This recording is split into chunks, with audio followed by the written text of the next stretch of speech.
जय हिंद। तैयार हो जाइए, आज का आपका क्लास होने वाला बीएसएससी कार्यालय परिचारिका, जिसमें से 100 आने वाला प्रश्न बताएंगे, वो भी खान सर की किताब से। तो यहाँ देख सकते हैं खान सर का किताब अगर आप लोग ले लिए हैं तो बहुत ही अच्छी बात है। उसमें से मैं आप लोगों के लिए आज का क्लास आप लोगों के लिए जीके का कम से कम 40 प्रश्न करवाएंगे, और हिंदी का कम से कम 30 प्रश्न, और मैथ का कम से कम 30 प्रश्न। यानी कि टोटल आप लोग के एग्जाम में 100 क्वेश्चन पूछे जाते हैं। और आज की इस वीडियो में मैं आप लोगों के लिए खान सर की किताब से करवाएंगे, ठीक है। और जितना खान सर की किताब से पूछा जाएगा वो बिहार कार्यालय परिचारी में पूछा जाएगा। तो चलिए चलिए क्लास की तरफ बढ़ते साथ देख सकते हैं पहला सवाल आप लोगों की स्क्रीन पर आ चुका है। तो अगर किसी भी क्वेश्चन का अगर आंसर मालूम रहता तो आप लोग कमेंट बॉक्स में सही सही सवाल का जवाब दीजिएगा। तो देख सकते हैं पहला सवाल कहता है साथियों, और ऐसा ही अगर क्लास अगर आप लोगों का डेली चाहिए तो सिर्फ आप लोग का एक ग्रुप आप लोग का ज्वाइन करना पड़ेगा। वो ग्रुप का लिंक आप लोग का डिस्क्रिप्शन में मिल जाएगा, वहां से आप लोग ग्रुप को ज्वाइन कर सकते हैं, ठीक है, मतलब व्हाट्सएप ग्रुप को ज्वाइन कर सकते हैं। तो देखिए पहला सवाल कहता है साथियों, ध्यान से देखिएगा, ये क्वेश्चन आप लोग के लिए वेरी वेरी काफी इंपॉर्टेंट प्रश्न लिए गए हैं। तो आप लोग लास्ट में अपना अपना कमेंट बॉक्स में सही सही सवाल का जवाब दीजिएगा कि आप लोग कितने का सही सही सवाल का जवाब दे, ठीक है। आप लोग ईमानदारी पूर्वक से आप लोग दीजिएगा।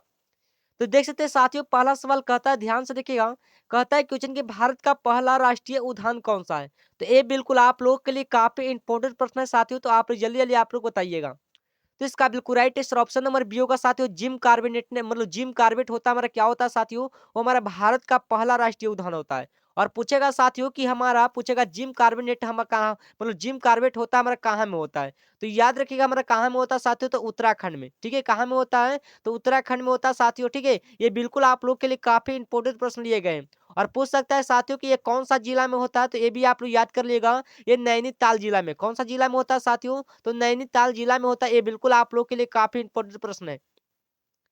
चलिए अगला सवाल की तरफ बढ़ते हैं साथियों, ये सारे क्वेश्चन आप लोग के लिए वीवीआई क्वेश्चन लिए गए ताकि आप लोग के एग्जाम में पूछा जाए। चलिए अगला सवाल कहता है साथियों कि भारतीय संविधान का कौन सा अनुच्छेद है जो हमारे राष्ट्रपति शासन से संबंधित होता है, ठीक है। तो हमारे कुल अनुच्छेद के वो होता है साथियों, तो ये आपको पता होना चाहिए कि 395 को हमारा क्या अनुच्छेद होता है, तो 395 अनुच्छेद होता है। लेकिन इसमें क्या पूछा गया साथियों कि भारतीय संविधान का कौन सा अनुच्छेद है जो हमारे राष्ट्रपति शासन से संबंधित होता है। तो कौन सा साथियों, मतलब कौन सा होता है, तो आप जल्दी जल्दी आप लोग बताइएगा इसका राइट आंसर। तो इसका बिल्कुल right answer option number B होगा साथियों, हमारा अनुच्छेद नंबर कितना, 356 होगा। ये बिल्कुल आप लोग के लिए काफी इंपॉर्टेंट प्रश्न है, ठीक है। और पूछेगा साथियों कि अनुच्छेद 352 है वो किससे संबंधित होता है। तो याद रखिएगा इसका बिल्कुल राइट आंसर ऑप्शन नंबर होगा, क्या होगा इसका राइट आंसर, कि राष्ट्रीय आपातकाल से संबंधित होता है। किससे होता है, तो राष्ट्रीय आपातकाल से संबंधित होता है हमारा 352, ठीक है।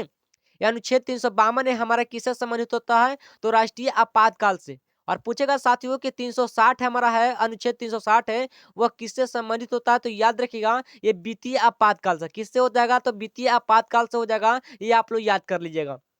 चलिए अगला सवाल की तरफ बढ़ते हैं साथियों, देख सकते हैं क्या कहता है क्वेश्चन। अगला सवाल कहता है कि अमृतसर समझौता हुआ था हमारा किस वर्ष हुआ था साथियों। तो आप लोग जल्दी जल्दी आप लोग बताइएगा साथियों, तो थ्री का बिल्कुल राइट आंसर ऑप्शन कौन सा होगा। तो इसका राइट आंसर ऑप्शन नंबर क्या होगा साथियों, 1985 में हुआ था, ठीक है। और इसका अगर पूरा डेट की अगर बात बोले साथियों, तो 15 अगस्त, याद रखिएगा, 15 अगस्त, 15 अगस्त 1950 ईस्वी को हुआ था। कब हुआ था, तो 15 अगस्त 1950 ईस्वी को हमारा क्या हुआ था, अमृत समझौता, मतलब अमृतसर समझौता हुआ था, ठीक है। चलिए अगला सवाल की तरफ बढ़ते हैं साथियों, ये बिल्कुल आप लोग के लिए काफी इंपॉर्टेंट प्रश्न लिए गए साथियों। अगर अगर आप लोग यहाँ से अगर आप लोग देख कर चले आते तो आप लोग एग्जाम हॉल में आप लोग तहलका मचा कर आ जाएंगे।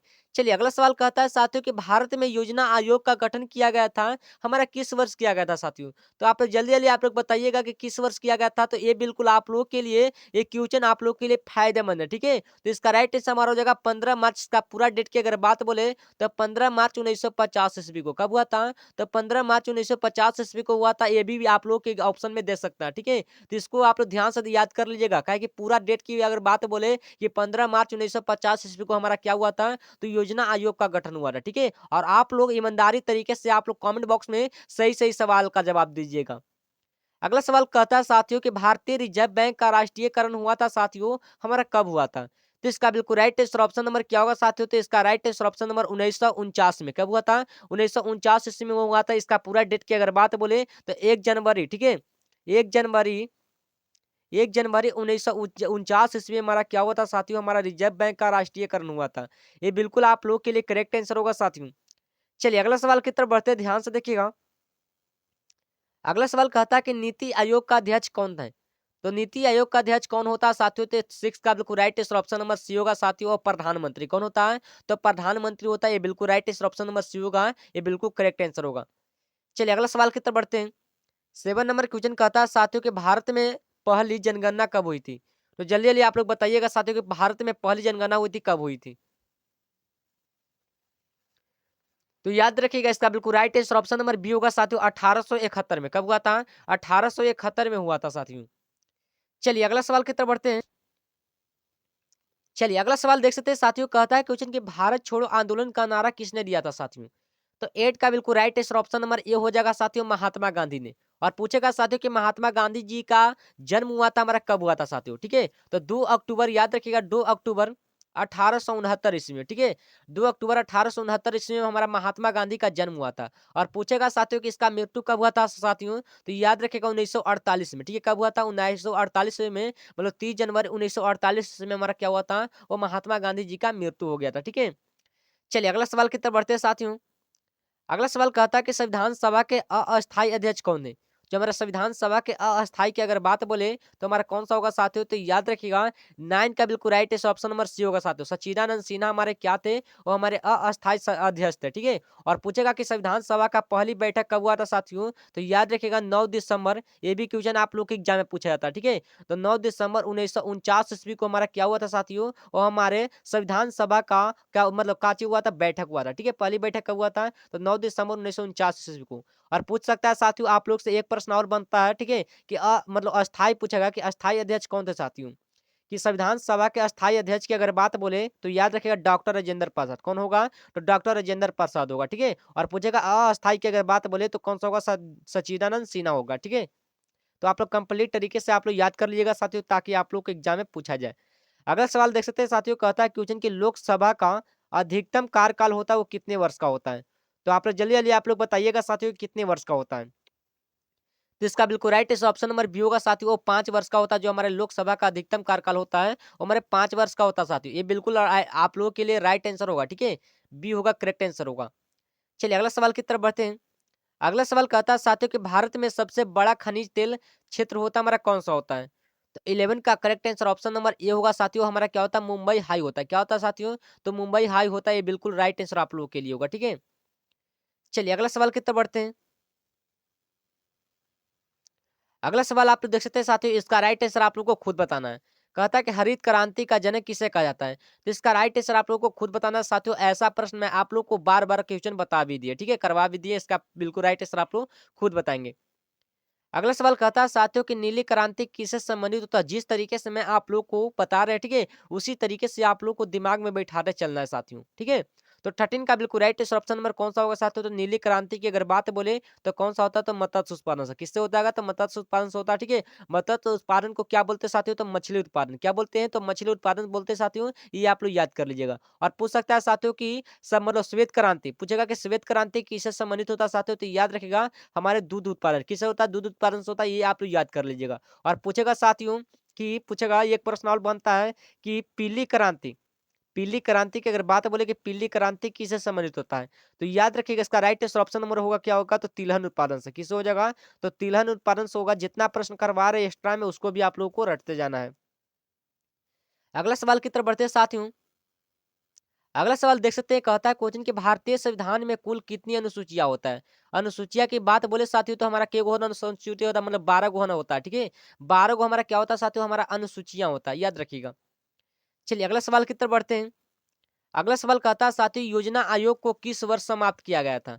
जो हमारा योजना आयोग था हमारा किसको मतलब किस वर्ष समाप्त किया गया था साथियों? तो याद रखिएगा 2014 में। कब किया गया था? तो 2014 में। इसका पूरा डेट की अगर बात बोले तो याद रखिएगा 17 अगस्त, याद रखिएगा 17 अगस्त। ठीक है, 17 अगस्त 2014 ईस्वी को समाप्त किया गया था। ये आप लोग कंप्लीट तरीके से आप लोग याद कर लीजिएगा, पूरा डेटा आप लोग याद कर लीजिएगा। ठीक है, चलिए अगला सवाल की तरफ बढ़ते हैं।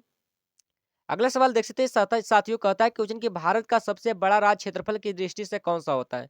तो आप लोग जल्दी जल्दी आप लोग बताइएगा साथियों। ऐसा प्रश्न मैं आप लोग को बार बार क्वेश्चन करवा दिए। ठीक है, तो बड़ा पूछेगा तो क्षेत्रफल की दृष्टि से पूछेगा, बड़ा पूछेगा तो याद रखिएगा राजस्थान होता है। अगर मान लीजिए पूछेगा साथियों कि छोटा राज्य कौन सा होता है वो क्षेत्रफल की दृष्टि से, तो याद रखिएगा गोवा होता है। कौन सा होता है साथियों? तो गोवा होता है। ये बिल्कुल आप लोगों के लिए काफी इंपॉर्टेंट प्रश्न है। अगला सवाल कहता है साथियों, देख सकते हैं 70 नंबर क्वेश्चन कहता है साथियों कि भारत रत्न पुरस्कार की शुरुआत हुई थी, वो कब हुई थी? तो कब हुई थी साथियों? आप लोग जल्दी जल्दी आप लोग बताइएगा। 17 का right answer option number C होगा साथियों। 1954 में हुआ था, इसका right answer option number C होगा, ये बिल्कुल करेक्ट आंसर होगा। चलिए अगला सवाल की तरफ बढ़ते हैं साथियों। अगला सवाल कहता है कि भारत में पहला परमाणु परीक्षण वो कहाँ हुआ था साथियों? तो 18 का बिल्कुल right answer option number A होगा, पोखरण में हुआ था। कहाँ में हुआ था? पोखरण में हुआ था, ये बिल्कुल right answer option number A होगा, ये बिल्कुल करेक्ट आंसर होगा साथियों। अगला सवाल की तरफ बढ़ते हैं। अगला सवाल कहता है साथियों कि संसद का संयुक्त सत्र कौन बुलाता है? तो 19 का बिल्कुल right answer option number B होगा साथियों, राष्ट्रपति बुलाता है। कौन बुलाता है? तो राष्ट्रपति बुलाता है, ये बिल्कुल आप लोगों के लिए correct answer option number B होगा। चलिए अगला सवाल की तरफ बढ़ते हैं साथियों, देख सकते हैं कहता है क्वेश्चन कि भारत का सबसे बड़ा बंदरगाह हमारा कौन सा होता है साथियों? तो भारत का सबसे बड़ा बंदरगाह की अगर बात बोले तो मुंबई होता है। कौन सा होता है? मुंबई होता है, ये बिल्कुल right answer option number C होगा, ये करेक्ट आंसर होगा। अगला सवाल की तरफ बढ़ते हैं साथियों, देख सकते हैं क्या कहता है क्वेश्चन। कहता है भारतीय राष्ट्रीय कांग्रेस की स्थापना किस वर्ष हुई थी? तो 21 का बिल्कुल right answer option number C होगा साथियों। मतलब कब हुआ था? 1885 में। कब हुआ था साथियों? 1885 में हुआ था, ये बिल्कुल right answer option number C होगा, ये बिल्कुल करेक्ट आंसर होगा आप लोग के लिए। अगला सवाल की तरफ बढ़ते हैं। अगला सवाल कहता है साथियों कि वर्नाक्यूलर प्रेस एक्ट है वो किसने लागू किया गया था? तो किसने लागू किया था साथियों? तो याद रखिए इसका राइट आंसर आप लोग खुद बताएंगे, क्या कि ऐसा प्रश्न मैं आप लोग को बार बार क्वेश्चन बता दिया, ठीक है। देखिए ये वाला भी क्वेश्चन मैं आप लोग को कई बार पर बताया, मतलब ये वाला क्वेश्चन भी आप लोग को कई बार मैं आप लोग को बता दिए हैं, तो इसका राइट आंसर आप लोग को खुद बताना है, ठीक है। कहता है कि भारतीय संविधान की किस देश के संविधान से सबसे अधिक प्रभावित होता है? तो ये वाला क्वेश्चन भी आप लोग को खुद बताना, क्या कि ये वाला भी हम आप लोग को बता दिए, ठीक है। चलिए अगला सवाल की तरफ बढ़ते साथियों, देख सकते हैं क्या कहता है क्वेश्चन। कहता है कि सार्क का मुख्यालय कहाँ है? तो सार्क का मुख्यालय कहाँ है? तो ये भी क्वेश्चन आप लोग को बता दिए, ठीक है। तो इसका right answer option number C होगा साथियों, काठमांडू में, ठीक है। ऑप्शन नंबर सी होगा, ये बिल्कुल राइट आंसर होगा साथियों। और अपना अपना स्कोर लास्ट में ईमानदारी तरीके से, ईमानदारी पूर्वक से आप लोग अपना अपना स्कोर जरूर बताएंगे। अगला सवाल कहता है साथियों श्वेत क्रांति किसे समझते हैं? इसके पहले वीडियो मतलब पहले दूसरा क्वेश्चन में बता दिए इसका राइट आंसर, ठीक है। इसका राइट आंसर आप लोग खुद बताएंगे। पूछेगा क्वेश्चन, सवाल कहता है, अगला सवाल कहता है साथियों कि भारतीय संसद के कितने सदन होता है? तो के गो सदन होता है साथियों? 26 का बिल्कुल राइट ऑप्शन नंबर 2 होता है। कौन कौन होता है साथियों? तो याद रखिएगा, लोकसभा एक होता है, याद रखिएगा। पहला होता है लोकसभा होता है, और दूसरा जो होता है हमारा क्या होता है? तो राज्यसभा होता है। क्या होता है साथियों? तो राज्यसभा होता है हमारा। पूछेगा कि भारतीय संसद के कितने सदन होता है? तो 2 गो होता है, लेकिन 2 गो हमारा होता है, पहला एक होता है लोकसभा होता है, एक हमारा होता है राज्यसभा होता है। ये हमारे दोनों हमारे क्या होते हैं? हमारे क्या होते हैं? भारतीय संसद के सदन होते हैं। चलिए अगला सवाल की तरफ बढ़ते हैं साथियों। अगला सवाल कहता है कि मंगलयान किस वर्ष प्रक्षेपित किया गया था? तो 27 का बिल्कुल right answer option number B होगा साथियों, 2013 में। किस वर्ष किया गया था? तो 2013 में किया गया था, ये बिल्कुल आप लोगों के लिए correct answer option number B होगा, ये बिल्कुल राइट आंसर होगा। अगला सवाल की तरफ बढ़ते हैं साथियों। अगला सवाल कहता है कि पंचायती राज व्यवस्था को संवैधानिक दर्जा कब मिला था? तो कब मिला था साथियों? इसका राइट आंसर आप लोग जल्दी जल्दी आप लोग बताइएगा। 1993 में। कब हुआ था? तो 1993 में मिला था, इसका right answer option number D होगा, ये बिल्कुल करेक्ट आंसर होगा। चलिए अगला सवाल की तरफ बढ़ते हैं। अगला सवाल कहता है साथियों भारत का सबसे ऊंचा बांध कौन सा होता है? तो भारत का सबसे ऊंचा बांध की अगर बात बोले साथियों हमारा कौन सा होता है? तो टिहरी बांध होता है। कौन सा होता है? टिहरी बांध होता है, ये बिल्कुल आप लोगों के लिए वेरी वेरी काफी इंपॉर्टेंट प्रश्न था। अगला सवाल कहता है साथियों, देख सकते हैं क्या कहता है क्वेश्चन। राष्ट्रीय मानवाधिकार आयोग का गठन कब हुआ था? तो कब हुआ था साथियों? 30 का बिल्कुल राइट ऑप्शन नंबर सी होगा साथियों, 1993 में। चलिए अगला सवाल की तरफ बढ़ते हैं। 31 नंबर क्वेश्चन कहता है साथियों भारत का सबसे लंबा राष्ट्रीय राजमार्ग होता है हमारा कौन सा होता है? तो याद रखिए 31 का बिल्कुल राइट ऑप्शन नंबर बी होगा साथियों, नेशनल हाईवे 44 होता है। नेशनल हाईवे 44 हमारा क्या होता है साथियों? हमारा भारत का सबसे लंबा राष्ट्रीय राजमार्ग होता है। चलिए अगला सवाल की तरफ बढ़ते हैं। अगला सवाल कहता है साथियों संविधान का संरक्षक किसे कहा जाता है? 32 का बिल्कुल राइट ऑप्शन नंबर सी होगा साथियों, सुप्रीम कोर्ट को कहते हैं। किसको बोलते हैं? सुप्रीम कोर्ट को बोलते हैं, इसका राइट ऑप्शन नंबर सी होगा। चलिए अगला सवाल की तरफ बढ़ते हैं। अगला सवाल कहता है साथियों भारत में प्रथम आम चुनाव हुआ था कब हुआ था? तो याद रखिएगा 1951 से लेकर 1952 तक, ठीक है। इसका right answer option number C होगा साथियों, बिल्कुल राइट आंसर होगा। चलिए अगला सवाल की तरफ बढ़ते हैं। अगला सवाल देख सकते हैं साथियों कहता है क्वेश्चन की अर्थव्यवस्था का मेरुदंड किसे कहा जाता है? तो 34 का बिल्कुल right answer option number C होगा साथियों, कृषि को बोलते हैं। इसका right answer option number C होगा, ये बिल्कुल राइट आंसर होगा साथियों। चलिए अगला सवाल की तरफ बढ़ते हैं। अगला सवाल कहता है साथियों कि नीति आयोग की स्थापना कब हुई थी? तो 35 का बिल्कुल right answer option number B होगा साथियों, 2015 में। अगला सवाल की तरफ बढ़ते हैं। अगला सवाल कहता है साथियों भारत का सबसे छोटा राज्य क्षेत्रफल की दृष्टि से कौन सा होता है? इसका राइट आंसर मैं आप लोगों को पहले वीडियो में बता दिए। चलिए अगला सवाल कहता है साथियों। अगला सवाल कहता है साथियों कि राज्यसभा का अस्थायी सदन क्यों कहा जाता है? तो 37 का right answer option number A होगा साथियों, भंग नहीं होती है। इसी को क्या बोलते हैं? राज्यसभा का अस्थायी सदन होता है। इसका right answer option number A होगा साथियों, ये बिल्कुल राइट आंसर होगा। चलिए अगला सवाल की तरफ बढ़ते हैं। 38 नंबर क्वेश्चन कहता है साथियों कागज मुद्रा जारी करने का अधिकार किसके पास होता है? जब कागज का मुद्रा जब जारी करता है वह किसके पास होता है साथियों? तो 38 का बिल्कुल right answer option number B होगा साथियों, आरबीआई। किसके पास होता है? तो आरबीआई। और आरबीआई की स्थापना पूछेगा साथियों कि कब हुआ था? तो याद रखिएगा 1 अप्रैल। ठीक है, कब हुआ था? तो 1 अप्रैल, याद रखिएगा 1 अप्रैल 1935 में। 1 अप्रैल 1935 में हमारा क्या हुआ था साथियों? आरबीआई की स्थापना हुआ था। और पूछेगा कि आरबीआई का मुख्यालय कहाँ साथियों? तो याद रखिएगा मुंबई में। कहाँ हो जाएगा? तो मुंबई में हो जाएगा। ये बिल्कुल आप लोगों के लिए काफी इंपॉर्टेंट प्रश्न था। ठीक है, और पूछ सकता है एक और प्रश्न बता साथियों, हमारा एसबीआई की स्थापना पूछेगा कि एसबीआई की स्थापना कब हुआ था साथियों? तो याद रखिएगा 1 जुलाई। ठीक है, 1 जुलाई 1955 में। कब हुआ था? 1 जुलाई 1955 में हमारा क्या हुआ था साथियों? वो एसबीआई की स्थापना हुआ था। और पूछेगा साथियों कि भारत का सबसे बड़ा बैंक कौन सा होता है साथियों? तो याद रखिएगा एसबीआई। उसको क्या बोलते हैं एसबीआई को साथियों? तो उसको बोलते हैं, हम क्या बोलते हैं? स्टेट बैंक ऑफ इंडिया बोलते हैं। ये आप लोग मालूम कर लीजिएगा साथियों। चलिए 39 नंबर क्वेश्चन कहता है साथियों, याद रखिएगा, कहता है कि राष्ट्रीय खेल दिवस कब मनाया जाता है? तो आप लोग जल्दी जल्दी आप लोग बताइएगा साथियों कि राष्ट्रीय खेल दिवस कब मनाया जाता है? तो याद रखिए 29 अगस्त को क्या मनाते हैं साथियों? राष्ट्रीय खेल दिवस मनाते हैं। ये बिल्कुल आप लोगों के लिए करेक्ट आंसर होगा साथियों। चलिए 40 नंबर क्वेश्चन कहता है साथियों, याद रखिएगा, जो 40 नंबर क्वेश्चन कहता है साथियों, याद रखिएगा कि भारतीय राष्ट्रीय ध्वज को किसने डिजाइन किया था? तो किसने डिजाइन किया था साथियों? आप लोग जल्दी जल्दी आप लोग बताइएगा। इसका right answer option number A होगा साथियों, पिंगली बेकैया ने किया था। मतलब भारत का राष्ट्रीय, मतलब भारतीय राष्ट्रीय ध्वज है, वो को मतलब ध्वज को किसने डिजाइन किया था साथियों? तो इसका right answer option number A होगा साथियों, ये बिल्कुल राइट आंसर होगा साथियों। और इसी तरीके से आप लोग का भी सही सही सवाल का जवाब देना है। तो चलिए जीके का कम से कम 40 प्रश्न मैं आप लोगों को कर लिए। तो अब आ जाइए आप लोग हिंदी का कम से कम 30 प्रश्न करने के लिए। जीके का अगर आप लोग देख लीजिए, मतलब 400 प्रश्न को अगर आप लोग देख कर चले आते हैं एग्जाम हॉल में, तो आप लोग गर्दा मचा कर आ जाएंगे। ठीक है, अब आप लोग 30 प्रश्न आप लोग को दिखाने जा रहा हूँ हिंदी का। ठीक है, और हिंदी का भी काफी इंपॉर्टेंट प्रश्न रहने वाला है आप लोगों के लिए। तो देख सकते हैं हिंदी का पहला सवाल कहता है साथियों, ध्यान से देखिएगा, कहता है कि रामचरितमानस के रचयिता कौन होगा? ये बिल्कुल आप लोग के लिए वेरी वेरी काफी इंपॉर्टेंट प्रश्न लिए गए साथियों। इसका राइट आंसर आप लोग खुद बताएंगे कमेंट बॉक्स में कि रामचरितमानस के रचयिता कौन होगा साथियों। तो वन का पहला का बिल्कुल right answer option number B होगा साथियों, तुलसीदास होता है साथियों। ठीक है, और पूछेगा साथियों, पूछेगा सूरदास के रचयिता हमारा कौन सा होगा? ठीक है, पूछेगा कि सूरदास किसकी रचा, मतलब सूरदास होता है हमारा किसका होता है? तो सूरदास आप लोग जरूर बताइएगा साथियों कमेंट बॉक्स में। चलिए अगला सवाल की तरफ बढ़ते साथियों। अगला सवाल कहता है कामायनी किसकी रचना होता है? तो टू का बिल्कुल राइट है, आप लोग जल्दी जल्दी आप लोग बताइएगा साथियों कि कमायनी होता किसकी रचना होता है? ये बिल्कुल आप लोगों के लिए सही जवाब आ रहा है साथियों। हिंदी का सवाल आप लोग जल्दम कड़ा कड़ कर रहे हैं। ठीक है, और इसी तरीके से आप लोग भी करते रहिएगा। ठीक है, कमायनी किसकी रचना होता है? ये बिल्कुल राइट है, ऑप्शन नंबर ए बता रहा है। ठीक है, बहुत सारे स्टूडेंट का भी ये आ रहा है, मतलब ये आ रहा है, मतलब जयशंकर प्रसाद होगा। ठीक है, इसका राइट है ऑप्शन नंबर ए होगा, ये बिल्कुल राइट आंसर होगा। चलिए अगला सवाल की तरफ बढ़ते साथियों। अगला सवाल कहता है कि भारतेंदु हरिश्चंद्र होता किस युग के प्रवर्तक माने जाते हैं? तो आप लोग जल्दी जल्दी आप लोग बताइएगा साथियों। तो तीसरा का बिल्कुल राइट ऑप्शन नंबर सी होगा, आधुनिक काल के। किस काल का हो जाएगा? तो आधुनिक काल के हमारे क्या थे साथियों? वो भारतेंदु हरिश्चंद्र थे। ठीक है, इसका राइट ऑप्शन नंबर सी होगा साथियों, ये बिल्कुल राइट आंसर होगा। अगला सवाल की तरफ बढ़ते साथियों। अगला सवाल कहता है कि गीता रहस्य के लेखक हमारा कौन होगा?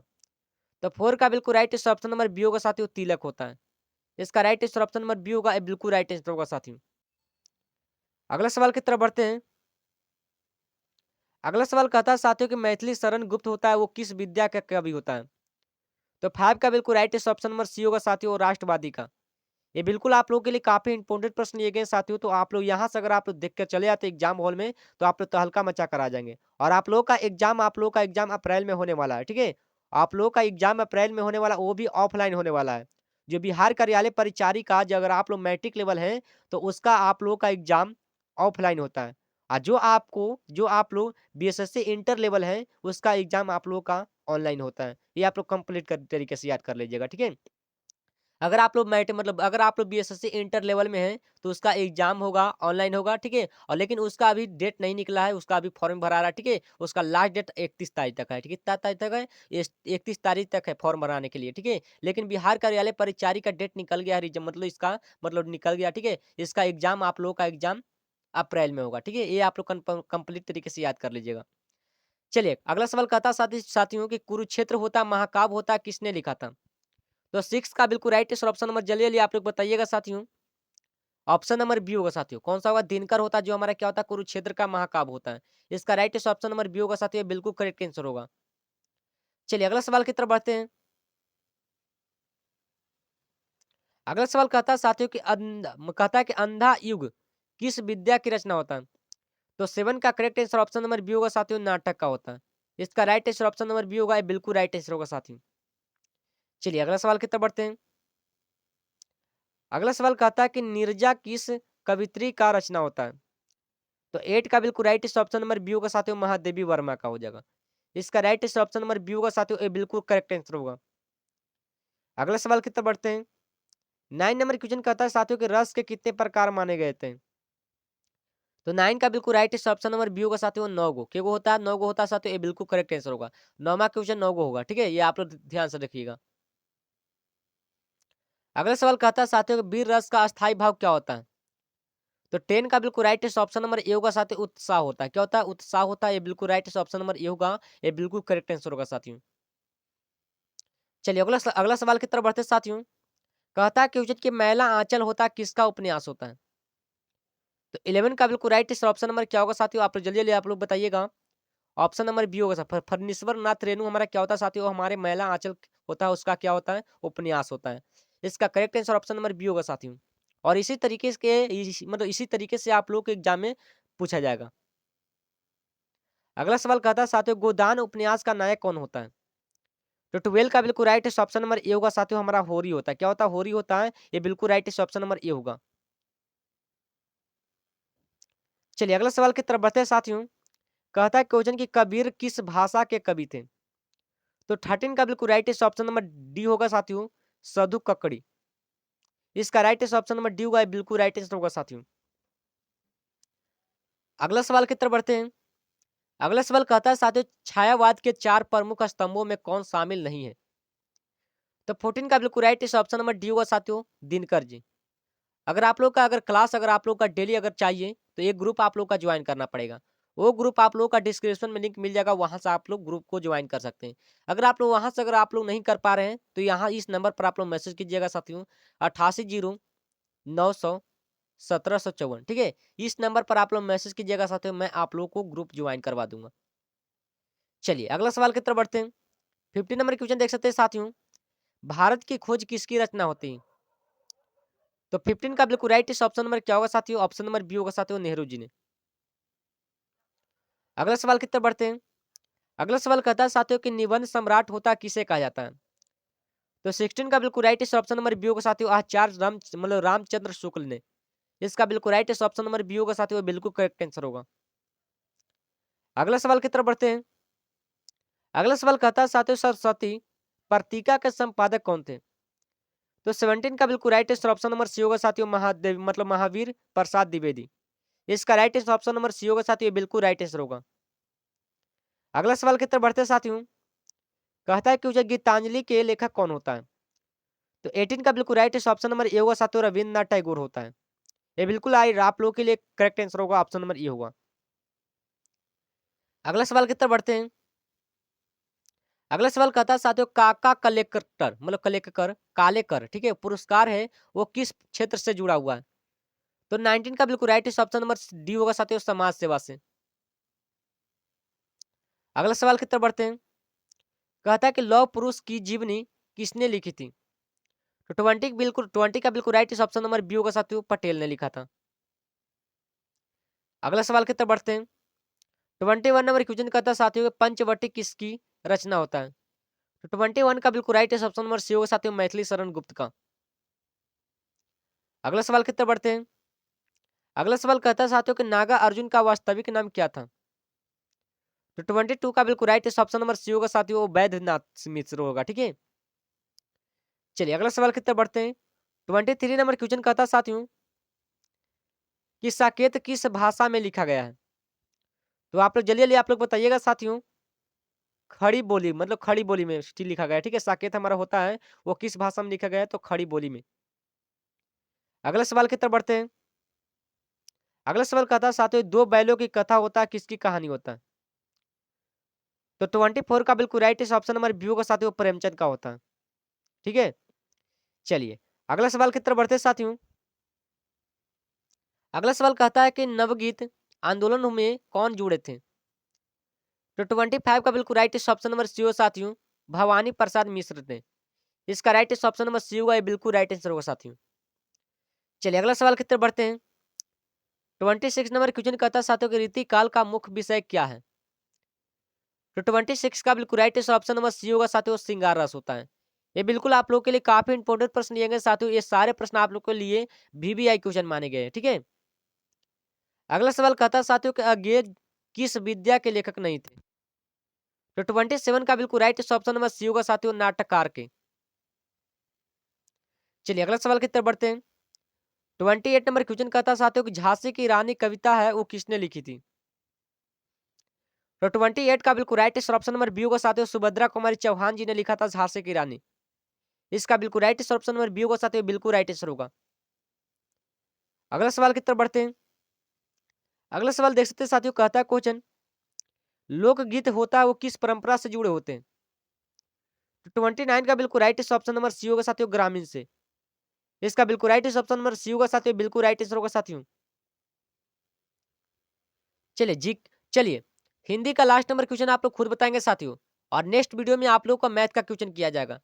ठीक है, इस वीडियो आप लोग का लंबा हो जाएगा, इसीलिए मैं आप लोग को मैथ को छोड़ देता है। ठीक है, मैथ का अगला आती में करवा देंगे। ठीक है, तो आप लोग हिंदी और जीके का आप लोग देख लीजिएगा।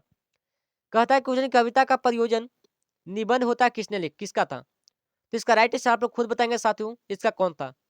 तो चलिए आज की इस क्लास में मैं आप लोग के लिए जीके और हिंदी से कम 70 प्रश्न किए हैं। जीके और हिंदी से कम 70 प्रश्न किए हैं, और 70 प्रश्न आप लोग के लिए काफी इंपॉर्टेंट प्रश्न लिए गए थे। अगर आप लोग यहाँ से अगर आप लोग देखकर चले जाते एग्जाम हॉल में, तो आप लोग तहलका मचा कर आ जाएंगे। तो चलिए साथियों आज के क्लास को यहीं तक, फिर मिलते हैं नेक्स्ट वीडियो में। तब तक के लिए आप लोग अच्छी तरीके से तैयारी करते रहिएगा। जय हिंद, जय भारत।